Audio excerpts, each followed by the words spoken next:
The amounts of some materials that are required to achieve the net zero utopia are staggering and eclipse by many times the production today.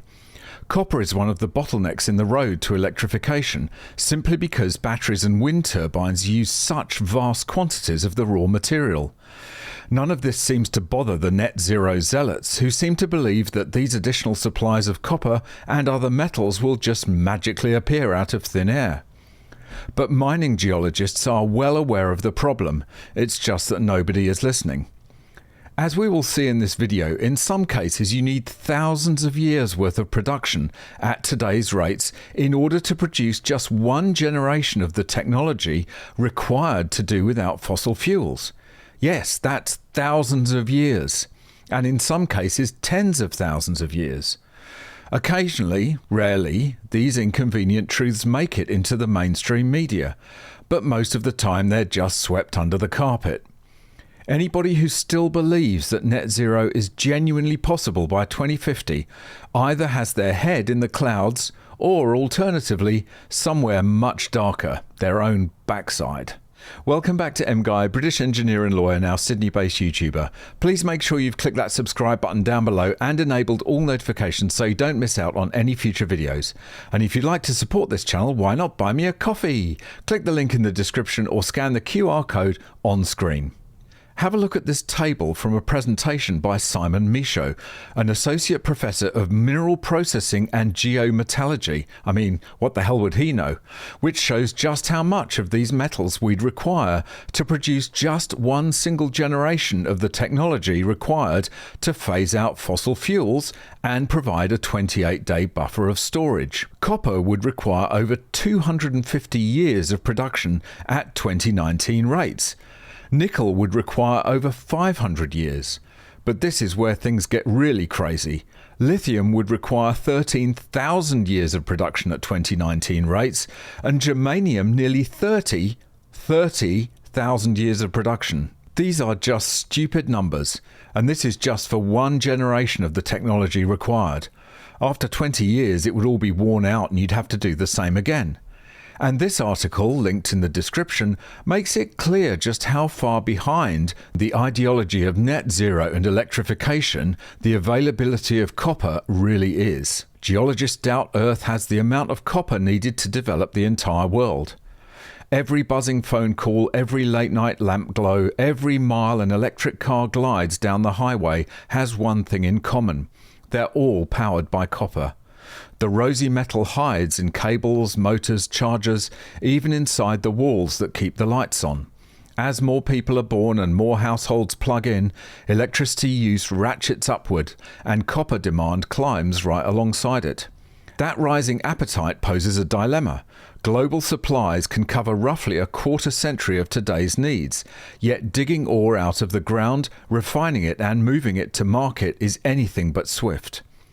In a world racing to slash carbon pollution while also lifting billions into better living conditions, the speed limit on copper production suddenly matters. After the introduction of smartphones, wind turbines and high-capacity batteries, copper's role has grown from important to indispensable.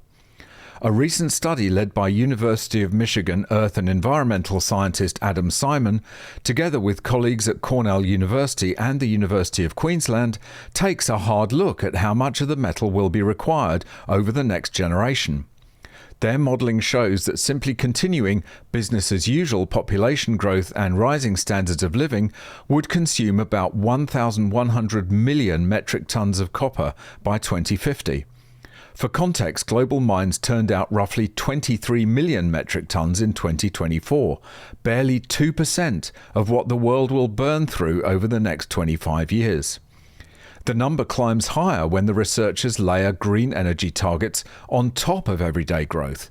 Transitioning every passenger vehicle on the planet to electric power using copper-based materials, along with the necessary grid upgrades, pushes demand to 1,248 million metric tonnes. Relying mostly on wind and solar power bumps the requirement to 2,304 million metric tonnes.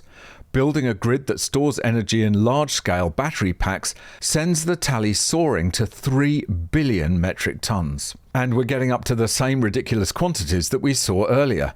Battery storage and wind and solar consume vast quantities of copper, and yet this is the path many countries are still taking towards net zero.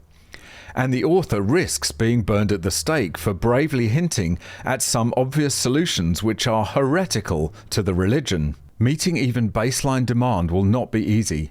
The study calculates that 60 plus large mines, each yielding 500,000 metric tons a year, must come online before 2050 just to keep economic growth on track. Financing that many projects hinges on the price. According to the team, copper would have to trade above $20,000 per metric ton, more than double 2024 levels, to nudge investors towards greenlighting new pits. Copper use is not carved in stone. Hybrid cars, which pair small batteries with gasoline engines, need far less of the metal than fully electric vehicles. Power grids that mix nuclear, wind, solar, and a pinch of natural gas backup can slash the copper bill dramatically compared with battery-heavy systems. Yes, solar and wind may play a small part in an overall energy mix, but there is no way that the world's entire electricity systems can be powered with wind and solar with acres of battery storage for backup.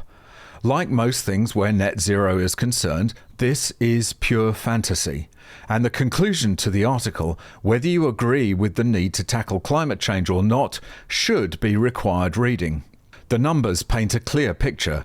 Electrify everything too quickly, and copper bottlenecks threaten both climate goals and the push to bring reliable power, clean water and health care to those who still lack them. Pace the transition, boost recycling, diversify energy sources, and open new mines, and the world may thread the needle. Either way, the humble red metal remains at the centre of tomorrow's power play. Will the politicians and the decision makers read this? Will Chris Bowen sit down and think carefully about the facts presented? Will Ed Miliband? Of course not. They're much happier staying high on the smell of their own farts than considering the effects that the failure of net zero, and it will fail, it's just a question of when, will have on the poor, long-suffering population when electricity becomes a luxury item that is too expensive for many to afford. We will then have truly regressed to the Stone Age.